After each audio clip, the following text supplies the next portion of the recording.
right, I think we're ready. We're all here. Good afternoon. Welcome to the October 26th Oklahoma City Economic Development Trust meeting. If anyone would like to speak on an item, please fill out a request to be heard form and give it to a staff member. Forms are available on the desk in the lobby. I'll call this meeting to order. Item number 2 is minutes from the September 28th trust meeting. Do we have a motion?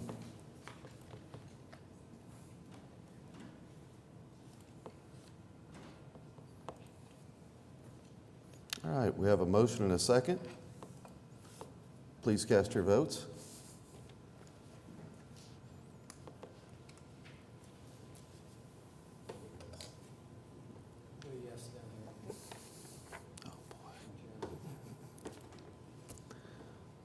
All right, the item passes.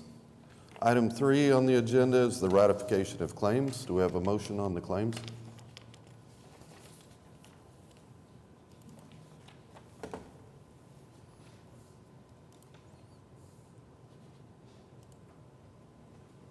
All right, we have a motion and a second. Please cast your votes.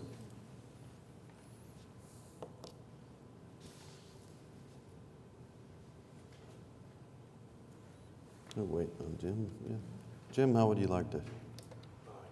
Aye. You're good. That item passes as well. Brings us to item 4, items for individual consideration. 4A is a joint resolution of the City of Oklahoma City approving an allocation of $400,000 in gold bond funds for the U.S. Auto Force Job Creation Project. Craig's going to introduce the item. There will be a presentation. Yeah, so Joanna McSpadden is going to give us an introduction on this project for the GOLT allocation of $400,000. Yeah, so this is a request for an allocation from our GOLT bond funds. We've got James Finland, Director of Planning and Strategic Growth with Management for U.S. Auto Force, and he's going to go through the slides with you and tell you about the company.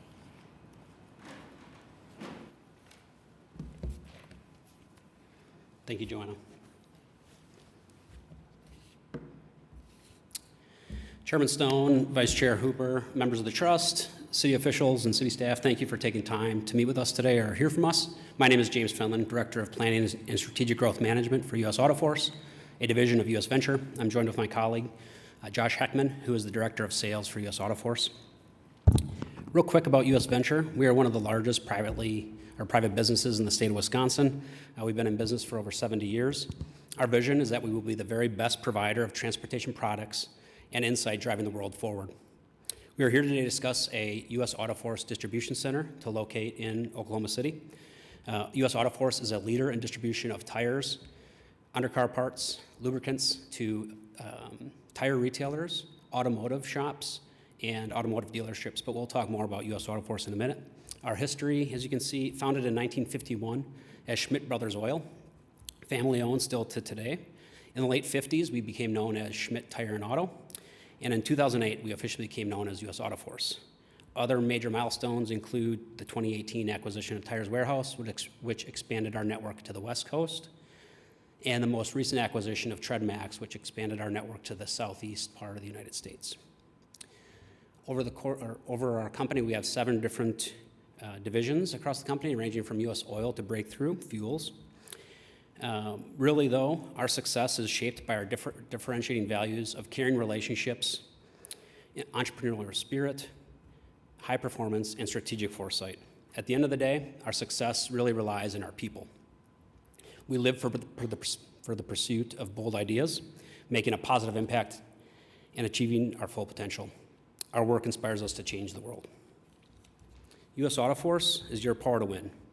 We believe that we will be the very best value-adding distributor of tires, parts, and lubricants in North American automotive aftermarket. At U.S. Auto Force, we offer a unique combination of extensive inventories of all leading brands, something our competitors cannot say. Additionally, we have strategically placed distribution centers, value-added marketing programs, and technical training to drive sales for our customers, which then relates back to creating competition within local and regional markets, and then benefits the consumers at the bottom end or the residents of the Oklahoma City market. Here you see a slide of our current market overview. We currently occupy or cover 32 different states. operating more than 50 distribution centers. And as I previously mentioned, in 2018, we acquired Tires Warehouse in the west, and just earlier this month, acquired TreadMax in the southeast. So this slide deck shows what a typical distribution center would look like, precast or tilt-up facility. Generally speaking, our warehouses are spec'd at 130,000 square feet, 4,500 square feet of office, on approximately 10 to 15 acres, depending on the market and site, employing more than 40 individuals. Oklahoma City is a market of a potential expansion area for us that would enable us to serve all of Oklahoma and adjoining regions. Oklahoma is strategically located with a phenomenal transportation infrastructure and two things that a business like us looks for, a growing economy and a growing population. Finally, while we are currently evaluating more than a half dozen other sites across the United States, we are excited about the prospects that 4 various sites within Oklahoma City currently would provide us. If we were to locate here, we would create more than 40 jobs in a 3 to 5 year ramp. Those jobs would pay on average $55,000 a year, or more than $55,000 a year, in positions ranging from management, operations, sales, administration, material handling, and delivery. We provide comprehensive benefits to all of our employees on day one of employment, and that package averages more than $11,000 per employee per year. The incentives that the Strategic Incentive Program would provide make market entry decision for us much easier. If approved, we intend on finalizing a location in the months ahead. Also, if approved, we would begin ramping up with employment in the second quarter of 2022 and really driving home on that in the third quarter of 2022. At US Venture, we are actively engaged and encouraged to live our differentiating value of caring relationships through community engagement. Through the US Venture Schmidt Family Foundation, we are committed to challenging ourselves and our partners to address the root causes of poverty and improve the quality of life through collaboration and innovation. We do that globally by partnering with Vicodec, a school in Nairobi, Kenya. We do this locally by empowering our associates. The US Venture Schmidt Family Foundation matches every associate's volunteer hours or donations up to $1,000 a year. We provide PTO hours to our employees to drive at their passions when it comes to volunteering within their communities. The ACT Fund supports our associates in times of financial need, and we provide up to $30,000 annually to children of our associates annually for scholarships. In conclusion, from a giving back perspective, we strongly desire to make a difference beyond the work that we do and into the communities in which we operate. Here's just a sample of some of the community or organizations we support on an annual basis. In conclusion, I would be remiss not to thank the wonderful staff at the Oklahoma City Chamber, Ms. Wilmus and Ms. Martin. They have been phenomenal to work with, along with Joanna with the city. Having been doing this type of work for some time, I can say that's not always the case, and they've been absolutely helpful from the moment I talked to them the very first time. If approved, the US Auto Force family looks forward to standing up a distribution center here in the OKC market. We look forward to potentially serving the market and beyond, and look forward to any questions you may have. Yeah, go ahead. Okay. Technology is so much fun. You're solely distribution, no retail-facing fronts, correct? That's correct. We distribute to retailers, automotive shops, and then automotive dealerships. Okay. And you may not know the answer on this question, but why Kenya? Why Kenya, I don't know the answer. I know that the outreach from the Schmidt family, founding fathers there, want to give back, and that's a core value. That's cool. And I love your support from a philanthropic standpoint, too. One unique, just to brag a bit, if I might, we've been running an annual golf outing for the last 25 years, and over that time we raised $50 million that has gone back into our community to fight the root causes of poverty. That's something near and dear to the founders of our company. And we believe that we can have an impact in any market we operate in, and we look forward to taking that challenge on. I was commenting with Josh over lunch that we actually have people on staff at corporate that's their job to work on addressing the root causes of poverty, so it means something to us. Well, it means something to all of us, and 1 in 6 people are affected by poverty, so. Absolutely. Go ahead. There we go. Technology. Since you also mentioned it, What is the typical timeline of a longevity of your employees that are staffed with you, typically? I can't answer that exactly. I mean, it depends by the distribution model. So like on our sales side, our average time with us is over 17 years, and most of that is aging out. We don't turn over people in that aspect, and most of our warehouse people are long-term employees. We have many stories where somebody starts part-time, we move them into another role, we continue to do a lot of education internally, and they end up running warehouses or help with our expansion, but we're really firm believer that we can help people grow throughout their career. Great. And I would just add that one of the challenges of answering that question is that we have grown so rapidly over the last decade and a half that a lot of our folks may not have the tenure, but generally speaking in our more legacy markets, the tenure is great. One of my office mates has been with the company for 42 years. So at the end of the day, I think we pay a wage that's very competitive in the market. Our workplace benefits are, I would say, leading in the market. And due to other incentive and opportunities for the employees, they tend to stay. And since you brought up the Kenya question, from some of those organizations that you give back to, is that also something that you plan to do within the local community as well? Yeah, I can answer that. We were, in all the communities we're in, we really want to contribute back. So we do some sharing on donations. We provide time. The Schmidt Family Foundation, if there's part of our U.S. family wants to contribute to something, there's often grant money available where we contribute. I was in a recent event where we had 5 people come across and introduce ourselves to a new market, and everybody there had been individually affected by the donations or the contributions through the company. Great, thank you. So a couple of questions. You both live in Wisconsin, is that right? Or where? I actually live in northern Minnesota. Okay. And I live in Appleton, Wisconsin, where we're headquartered. All right. And so how many times have you been to Oklahoma City? This is my 3rd trip to Oklahoma City. All right. And what did you find out about Oklahoma City that you didn't know anything about? That's a great question. So I will say one of the things that surprised me, when I met with the folks with the chamber or with the city, I met with a local builder, I met with a local realtor. Everybody said the same thing. The city is easy to work with. The city will help you get this done. I got a lot of great feedback in terms of maps. I was giving Josh some tours on the way in here this afternoon. But at the end of the day, one of the things that I think is clear is Oklahoma City is heading in the right direction economically. Maps 4 is really exciting. I'm excited to see what that brings. And I just think there's a lot of synergy happening with across the city. So really exciting. And kudos to all of you in the leadership of the city. Is there anything we can do to help with your commitment to come to Oklahoma City? And do you have any questions? So as you know, I was asked the same question from the chamber, what could they have done better? And I could give you a laundry list of things in other markets that they could do better. I think you guys are doing everything right. And at the end of the day, I think the strategic investment program is a great opportunity for a business like ours. There's a tremendous amount of capital investment that needs to take place to enter a market. And so that just helps a little bit and makes it, gives us the opportunity to differentiate between markets a bit. All right, the most important question. Did you go to the Ryder Cup in Wisconsin? I actually did go. I went on Sunday.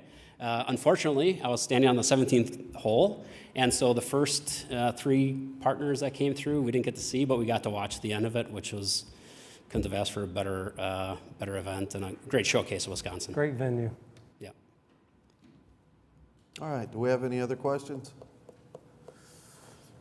All right, well, thank you very much. Welcome to Oklahoma City. We're glad to have you here, and hopefully we can work out an agreement there, so thank you. Thank you.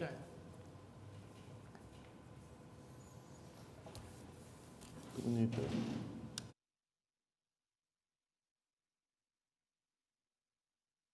With that, I'll take a motion. We have a motion and a second, and please cast your votes.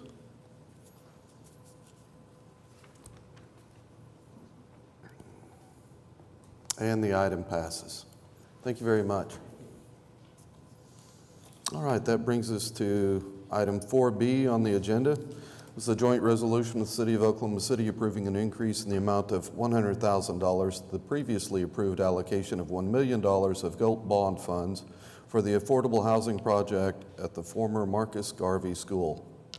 Craig, you were going to introduce the item. So on this item, this is one that's been before the group before. We've seen this one for an allocation. It was approved for $1 million. We actually went ahead and took this to the council this morning, got their approval, or actually introduced the item. It'll go again at the next council meeting. But this adds an additional $100,000. Anita Bridges is here with the developer, and she will present what's happening with the project, what's changed that really creates this additional need for funding from the GOLT funds. And good afternoon. It's nice to be here. I appreciate you. On behalf of the developers of the Marcus Garvey Harmony Senior Family Development, we're glad to be here, and we're glad that you're willing to listen to and hear our request for additional funding. It's been over 18 months since you approved the funding of $1 million for our project. And we're coming back now to ask you for another $100,000. Before I begin the financial end of it, I'd like to just kind of walk you through. It's been a little while since you've heard this before, so I want to kind of go over everything for you. Our project is what you're seeing in green there is the original Harmony School. Its latest name was the Marcus Garvey Leadership School, Charter School. And the project itself includes the Harmony Marcus Garvey School and 2 blocks back to between 24th Street and 26th Street. So it's that entire area that you see. We're going to develop 40 units. 20 will be apartments in the school building itself, and it has been listed on the National Historic Register and as well as the State Historic Register. We're going to turn those into 1- and 2-bedroom apartments, and there'll be 20 townhomes, 2- and 3-bedroom townhomes, as you can see around the perimeter, that will house seniors and their families. The good thing about this, it's something that's really needed here in Oklahoma City because heretofore, it's been difficult for seniors to, well, with the generational, the generational families that are living now with the seniors raising grandchildren, that sort of thing, it's been difficult for them to find adequate housing. Our development will allow anyone 52 years or older and their family members, younger family members, to live in our development. So it's something that's needed and something that I think is good. You're seeing now the original school, the original Harmony School back in 1932, before they added on the auditorium on the east side of that building, in the picture anyway. This here is the community building. What we're doing in addition to the 40 units will be to build a new community building, which will bring in not only the residents themselves and give them a place to socialize, but also bring in the community around us. I don't know if you know anything about that community, that neighborhood. It's pretty much blighted. We look at this as a as the kind of bellwether kind of development that hopefully will start and spur additional development in the area.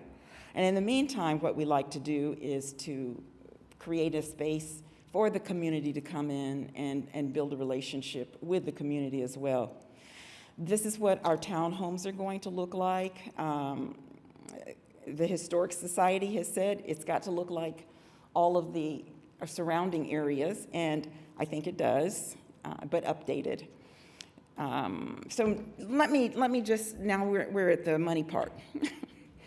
And I will say that when we presented this for your approval for the $1 million 18 months ago, our budget was approximately $9.1 million. And since then, with the rise in construction costs, among other things, but particularly the rise in construction costs, that $9.1 million has now become over $10.6 million. That's quite a jump for the same exact project. In addition to, and we've gotten some funding because our funders have recognized the fact that costs have increased over the past 18 months. So we've gotten additional tax allocations from OFA. We've gotten tax allocations from in the form of state historical tax credits as well as national historical tax credits. That's helped. And we've also applied for and been approved for home funds. So that's helping us quite a bit. One of the things that we hadn't anticipated but was brought to our attention very recently was the need for backup generators in the homes. Councilwoman Nice has been deluged, I guess, over the past, well, in the past winter with residents, especially senior residents, who were living in pretty dire and dangerous situations when the power was no longer available. And we see a need for that. It's expected that that cost for generators for all the residents is going to run approximately $280,000. And we're able to come up with 180 of that between the home funds, the tax credits, additional tax credits, and additional deferred developer fee. But what we're asking for now is for you to help out our senior residents and make an additional allocation of $100,000 so that they can be safe and they can feel safe and secure. And we don't know when another outage is going to take place. Nobody expected the one that we had. We don't know how long it's going to last, but what we do know is that our seniors need to be safe. They need to have their needs met, and that's one way that we feel is really important for us to do. I think this will be one of the first, if not the first, developments in the city to have that kind of backup generators. And we're proud of that fact, and we hope that you are too, and you'll help us get the funding to do that.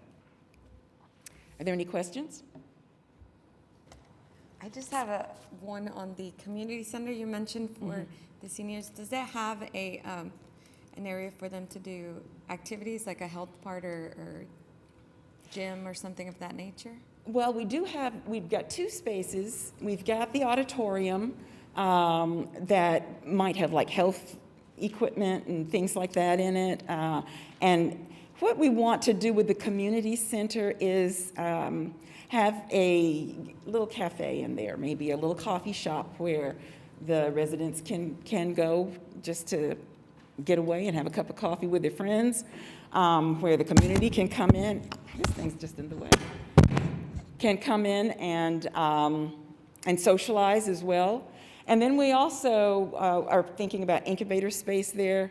But what we want to do is hear from the residents and from the community and see what it is they need. We'd like to do some programs there that might help, educational programs, financial programs for adults in the neighborhood, and for the children as well, because we understand that there is a need for after-school care. So there are a lot of things that are twirling around in our thoughts, but we're going to let the residents and the community really decide what it is they need and what they want from us, and we'll try to provide it.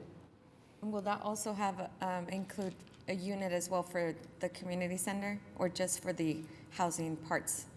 I'm sorry? The generators? Will Yes. that also It's not going to be it won't include the community center, no. Okay. Unless we have more money.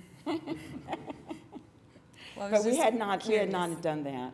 I think what we're really interested in is making sure that our residents are safe and can stay in place so that they don't have to try to find someplace else to live. Many of them don't have any place else to live.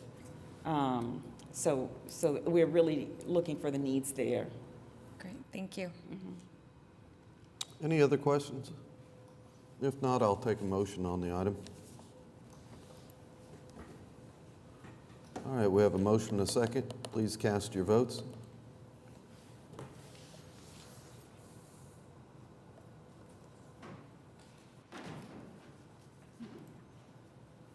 All right, the item passes. Thank you very much. Brings us to item 4C, the release of 2 deeds of declaration of covenants for property located at 1200 North Walker Avenue. Wiley? This item comes to you, as you all know, in many of our tax increment financing economic development agreements, we require the property owner to execute a deed of covenants obligating the owner of that property to pay a tax in lieu of their normal property taxes. And this is to give us opportunity to recover what we're investing in the project.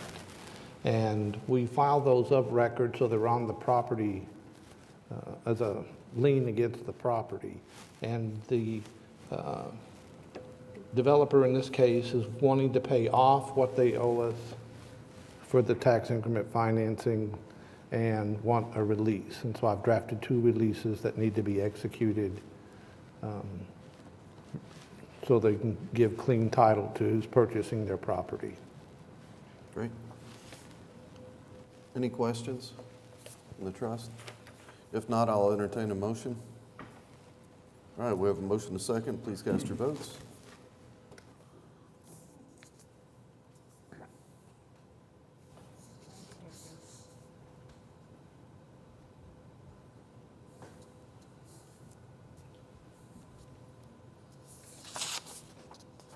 And the item passes.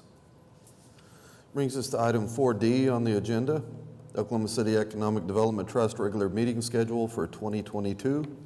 All our meetings will be on council dates on the 3rd, 4th, or 5th Tuesday of each month at 3 o'clock in the afternoon. Is there any questions on it? Any issues? Do y'all have any issues? No. All right, I'll take a motion. We have a motion and a second. Please cast your votes.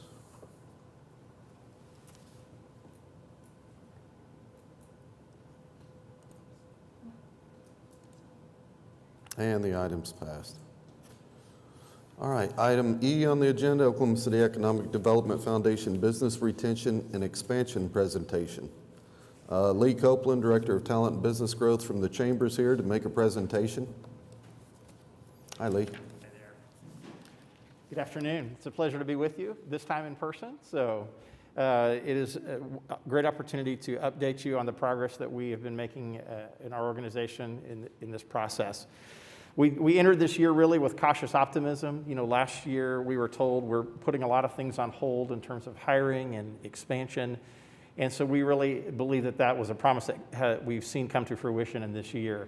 While still a lot of cautious optimism, we have seen a lot of companies that are really have begun to implement those delayed hiring plans, delayed plans for expansion, though many of them have kind of been filtered through the reality of COVID, so they may have been tempered or modified, but they are moving forward.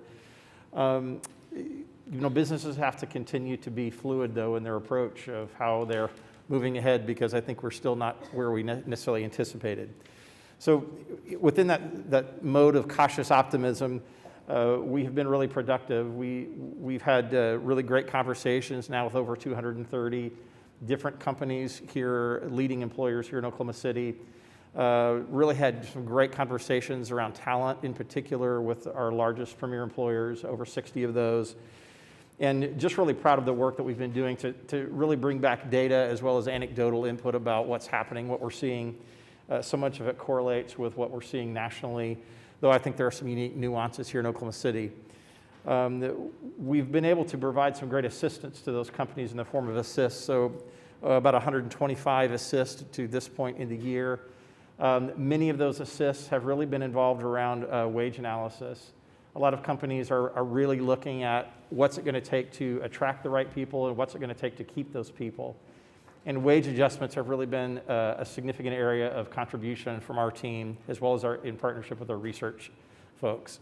And so we've had several instances where we have companies that have made pretty major changes, in particular, as a means to retain the talent that they need to continue to move forward. And so, in addition, we've been able to do great engagement with companies that support aerospace and aviation, and we're proud of that work. Just thus far in the year, speaking very conservatively, we've been able to capture over in excess of $115 million of capital investment. And just bear in mind that this has been these small conversations at a time. We know that there are some major investments from some of our largest employers that we're still working to capture and to understand the breadth of. So we see this as a really positive sign. Over 2,000 jobs added that we have been able to account for these conversations.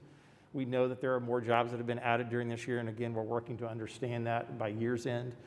But it's a really positive sign that businesses, though they may have realigned their priorities, they may have instituted some really stringent guidelines on backfilling or hiring, that they are still moving forward and making those strategic hires. And so we think that is a good reason for us to be optimistic. The challenges of 2020, and I think our responses, though, have really, it's been exciting to see companies to support this growth through innovation. They're having to innovate. Our regional employers are having to innovate to face the challenges that they have, both in hiring as well as retaining the right kinds of talent. And in particular, and I'll show you why in just a moment, that it really is focused in really two primary areas: entry-level talent and skilled labor. And so while there's an absolute abundance, we hear this over and over again, most of our regional employers are sourcing their entry-level talent roles through folks that already live here in Oklahoma City, that have an affinity for this place. They love being here. And so there's an ample availability of talent. The challenge has been with the rise in the opportunity and the rise in wages for companies to continue to be competitive to actually acquire that entry-level talent. And then secondly, has been the challenge of retaining. If there's a lot of lessons that are being learned by our employers about what the workforce needs to stay engaged and connected and to retain them. And so we're seeing a lot of, I believe, positive developments in that regard. When it comes to growth and innovation, we did a survey recently sort of on the impact of COVID, as well as the impact of COVID on our employers and their workforce. And over 50% of our employers that responded indicated some level of difficulty in hiring entry-level and skilled labor talent. So they're having difficulty. I think there was some optimism amongst some folks that some changes in terms of unemployment benefits would move that needle. That really hasn't proven to necessarily to be a primary driver. So there continues to be that challenge of what do we need to do, what reassessment of our priorities and et cetera do we need to do to make that happen. Additionally, over 50% of employers that responded to the survey indicated a challenge in retaining the same kinds of talent. So a lot of movement, a lot of turnover in the early days after hire. And so there's been some questions around, well, what do we do about that? And so that's where our team has been engaging, and where we've seen, I think, maybe the most innovation amongst our regional employers. Probably one of the biggest adjustments has been in compensation. We've talked to a couple of companies that over the course of the year, by doing a really deep look at their wage analysis in terms of the mean average, as well as where we fall in terms of a regional percentile, have been able to discover that they were causing a retention problem because they were underpaying their talent. And so by making some sort of broad adjustments, have made some significant strides in terms of retention, and so we're really proud of that. We think that's a great innovation. But it hasn't just been about the dollar. That we have seen companies that have begun to really take things into account that they've never taken into account before to drive retention. Asking their employees, how do you need assistance in things like childcare? How is remote learning with your children impacting your ability to stay and retain with this organization? We've seen companies that understand that their employees are concerned about things like, what will I do if I get ill? What will I do if someone that I love gets ill and I have to care for them? There continues to be innovation driven around flexibility of schedule. We have seen manufacturers begin to see the challenge of filling a second shift or a third shift that can't be overcome with shift differential pay, and so they're hiring casual workforce to be able to have great flexibility for their workforce and sort of vet future talent We've just seen some great innovations, things that weren't, I don't think, on people's radar a year and a half ago. And I think that's a really positive sign, in addition to the growth and the investment that we're seeing, that our regional employers are really innovating to continue to keep the talent that they need to grow. And the question of work modality certainly continues to be something that our employers are wrestling with. Do we work remotely? Do we work totally, in the office? And I think that it is safe to say that what we will see is that there will probably, as much as possible, continue to be at least a framework amongst most of our employers to allow a flexibility of work modality that didn't exist in many of those cases a year and a half ago. And so we've really been pleased to have a front row seat to all of this, to facilitate those sort of en masse wage analysis projects in partnership with our research team. We've been able to have great conversations with folks and listen how they have begun to revamp their benefit structure, the timing for new hires, and how that impacts a single mom whose children are on senior care, how that drives and changes retention. And so to be able to have those conversations, the conversations with employers that are really looking deeply at things like shift scheduling and those kinds of things. We've seen a lot of innovation in terms of hiring practices and modalities. We've seen the virtual world really kind of begin to change how employers are looking for and then finding talent. And so all of these things, I think, together paint, quite frankly, a pretty positive picture. We see that reflected in our low unemployment rates, but I think also what we see is that in the conversations that we're having with employers, it's largely positive. There are still some that there's that frantic note about finding people and filling positions or keeping people. But by and large, it's a great optimistic conversation because we see employers that are really innovating and doing some things that we believe really lifts the lives of those folks that are in their employ, and we think that's a really great thing. One of the things that I think I want to talk about just as I prepare to close is just the opportunities that we begin to see. We think these innovations are going to have a great impact on our workforce. Because now employers are having to look really closely about how their employees experience their organization as they come through. They're answering questions that they've never asked before, and we think this is a really good thing. Ways that they can support their employees and their well-being to keep them engaged. We have many employers that have indicated that they're rethinking what have commonly been barriers to employment for their organization. Things like, do they have to have a high school diploma? Barriers for things like, what if they have been involved in the justice system? Are we open to supporting them and to employing them? Even the question of medical marijuana has become one that many businesses are looking at, saying are we going to consider this a barrier to employment or not? And I think increasingly businesses are looking for partnerships with nonprofits, with educational partners and training partners. They recognize that they need to create a network of talent delivery, and they are more open to that partnership, and they're looking for it. And so we've had the joy of helping facilitate that in some areas. And I think lastly, you just need to hear that from your employers, they're telling you that the investment that the city is making in itself is paying dividends, and it continues to. The fact that there is this ample supply of locally grown entry-level talent that has a high affinity for living here and for this place, that benefits our employers. Secondly, when they're recruiting and they have to recruit out-of-market talent, we consistently hear that when they can convince that talent to visit Oklahoma City 9 times out of 10, the power of this place, it convinces them to stay.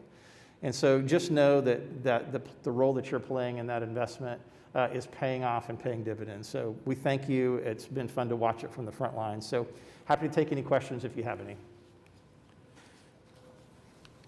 Any questions for Lee? The chair always looks that way. There's a reason.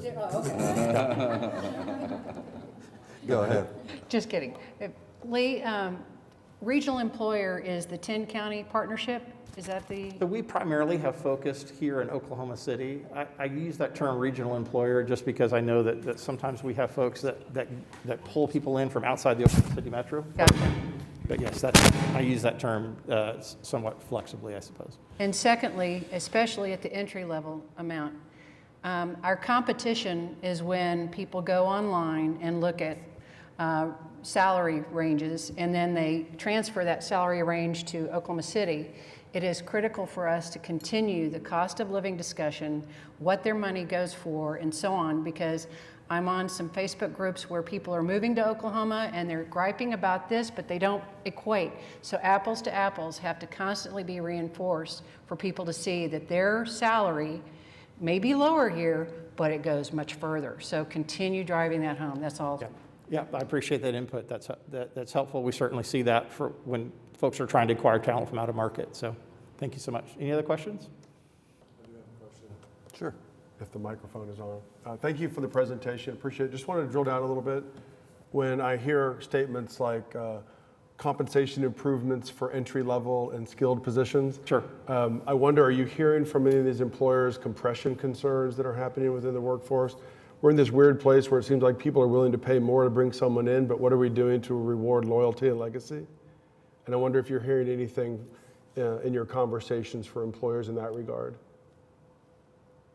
So let me make sure, I want to make sure I understand your question to answer it correctly. What I would say is that I think that particularly at these lower paying entry-level jobs that may not require a tremendous amount of skill and training prior to taking the job.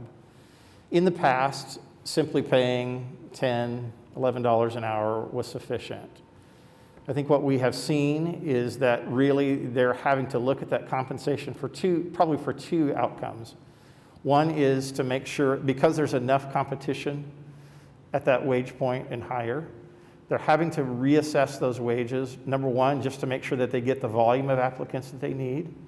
And I think secondly, they're having to look at the combination of wages, work environment, benefits, to make sure that they present a value proposition that then that convinces that new hire that they want to continue to persist through the training process and beyond. And I think we are seeing that. And so when I say improvements, that's really what it's a both and. It is both to acquire talent and to retain it, I believe. So I don't know, does that answer your question? I think so. When you describe creativity, well, then what you're talking about is kind of the whole experience, not just what we considered the package, which was wages and benefits. Correct. It is, I mean, we have an organization that has really a newer role where they talk about employee experience. They're investing in sort of the person as much as the role that they fulfill. And we're seeing that in terms of revamping of health benefits, the timing of health benefits, what it covers, the percentage that they're subsidizing, a variety of things that sort of speak, I think, beyond just the dollar amount of those things to the value of the person. And I think those are great innovations. Well, maybe if I could, Mr. Chairman, just take another stab at my first question. If it's helpful, I'll just kind of rephrase it. There's a lot of fluidity in the workplace, it seems, right now. I'm imagining a 10-year employee who's maybe now at 17 an hour, and someone's coming in new at 15. My point is more specific to the cost of attrition across our businesses, the business interruption that happens when you lose somebody who's maybe mid-level manager or more seasoned. I wonder if the Chamber's hearing or if the Chamber's even advising companies for strategies to allow that $17 an hour person to feel they're a part of this new paradigm. Sure. Maybe it's not going north of 17, but how are they getting revisited on, are you happy here? Right. If it's not just wages, right? So I kind of, from a broader economic, I want everybody to earn more, trust me. Sure. Right. But I'm wondering about some of those pressure points. Is it just that they're focused on the door and getting someone in? And are we then going to be creating all these other kind of secondary effects where Jim Roth, 10 years in, is now going somewhere else? And then that person considers that an entry-level cost. Mm-hmm. Do you see what I'm saying? Or I think it has this cascading risk. I'm just curious, is that a part of the conversation yet? Would the Chamber have any advice for companies struggling with that? Well, we are having that conversation a lot. A lot of what I hear is, what are other people doing? I think that many companies have been sort of forced to, in the moment, much as we did during 2020, recognize that going on as they had been was not sufficient. Whether or not that has become a comprehensive, decade, do we understand the decadal, impact of those things? I'm not sure. I do know that in several instances, the adjustments were really made to to improve retention even more than hiring. And I think that's where most people are feeling the pain point. And so they are looking at, again, I would say, at issues that extend beyond those wages. Because in several instances, they've begun to identify that it's not just the money, it's other things that create barriers to employment or reasons that make it difficult for somebody to persist, and continue to be employed. And so it is somewhat comprehensive. So I think that's where it would take in those tenured folks to say, if we address an issue that is felt by the organization, it really benefits our talent all the way across the board. And so that's why some of those changes to benefit structure and shift scheduling, shift differential, those kinds of things have had benefit beyond just that entry-level talent.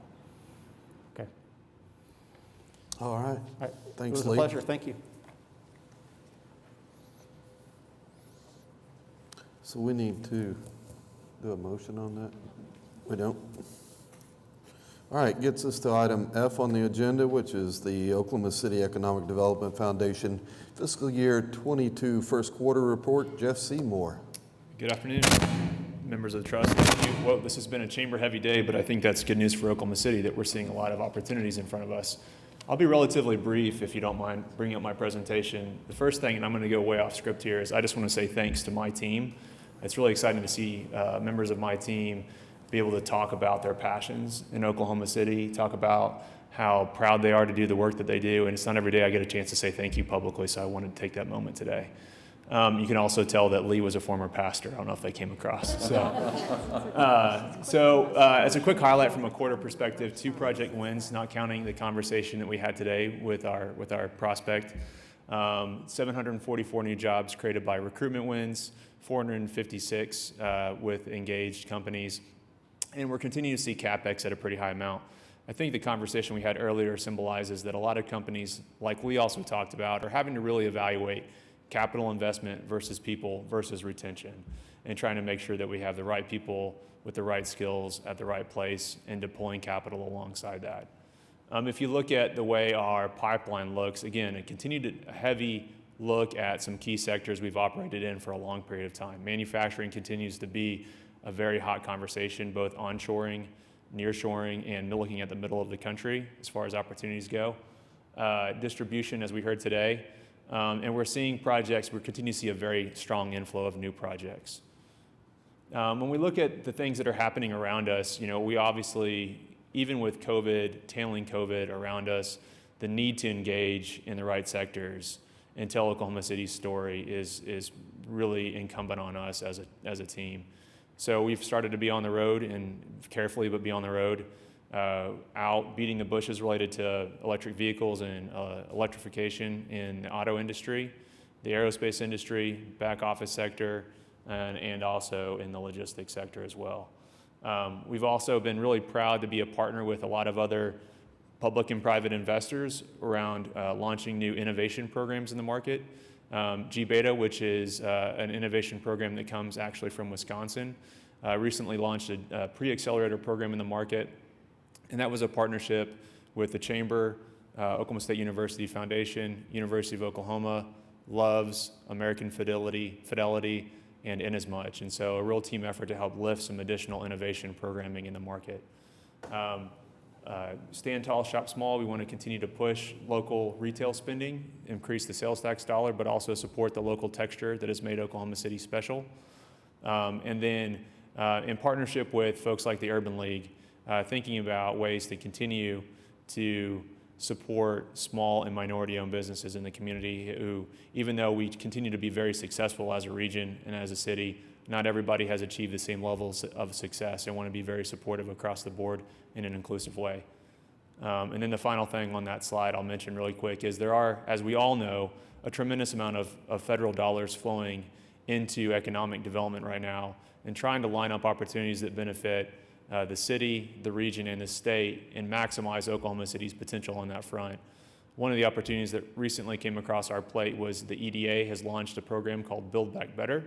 It's a $1 billion initiative that's focused on new sector development, and we were able to partner with OSU, OU, Innovation District, and Echo Investment Capital to put forward a fairly comprehensive infrastructure package that would boost the bioscience sector in the region. So excited about that. But I also just want to take a moment to say thanks. This is a partnership that I think is unique in the way that it's a three-legged stool with us, the city, and the alliance, and I'm excited to continue to see the fruits of that investment. Thank you very much. Is there any questions for Jeff? No? No? Jeff, thank you very much. Appreciate it. All right, brings us to item 5. What? No. I'll take a motion to receive the report.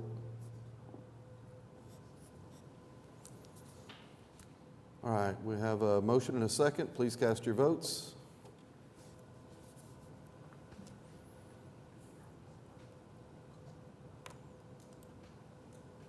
And the item passes. Thanks, Jeff. Brings us to item 5, General Manager reports. Yes, sir. All we have is the first quarter report, financial report, and so the information is there available in your packet. If you have any questions, we'd be happy to work with you to get the answers for those. And that is all that I have. Thanks, Craig. Any questions on the General Manager report? No? Item 6, do we have any comments from staff? I just wanted to make one real quick comment. I've been working on a project to automate our financials. So the general manager's report next month may have a slightly different look, but it's the same information. So I just wanted to give you a heads up that that will look different when you get it in your packet next month. Thank you. Any comments from trustees? No? Sure. Have we had any citizens sign up to speak? If not, we'll move to item 7. We are adjourned.